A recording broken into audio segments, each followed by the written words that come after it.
siku yako ya furaha, ile siku ambayo utaishi katika hali ya kurudi kwa Allah na kutomuasi Allah. Hiyo ndiyo siku ya furaha kubwa katika maisha yako. Siku utakaporejea kwa Allah ukatubu kumuomba msamaha Allah, hiyo ndiyo siku bora, ndiyo siku ya furaha kwenye maisha yako. Na kwa nini siwe hivyo wakati ndiyo siku ambayo Allah yeye mwenyewe hufurahi ukirudi kwake, kama jaa fi alhadith sahih.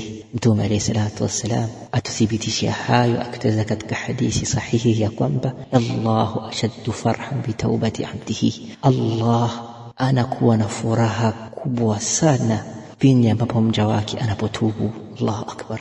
Muislamu mwenzangu, unasubiri nini katika hali hiyo? Rudi kwa Allah wakati ni jambo ambalo Allah yeye mwenyewe analitaka ulifanya katika maisha yako. Allah sema katika Qur'an, afillahi shakkun fatiris samawati wal ard yad'uukum liyaghfira lakum min dhunubikum. Allahu akbar. Hivi kweli mnashaka na yule ambaye aliyeumba mbingu na ardhi?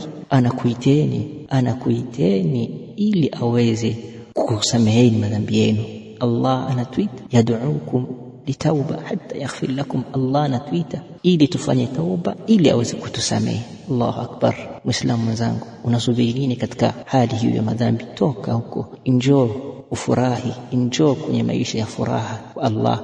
Mpaka baadhi ya masalaf wakasema kwamba kullu yawmin la yu'sa Allahu fihi fahuwa eidun, kila siku ambayo kwamba utakuwa haumuasi Allah, basi siku hiyo ni siku ya laidi, ni siku ya kufuraha. Hiyo ndiyo furaha ya kweli kwa maisha ya Muislamu, kuishi maisha ambayo yataepukana na kwenda kinyume na Allah. Hayo ndio maisha ya furaha ambayo Allah anataka. Basi Muislamu, rejea na uishi maisha ya furaha.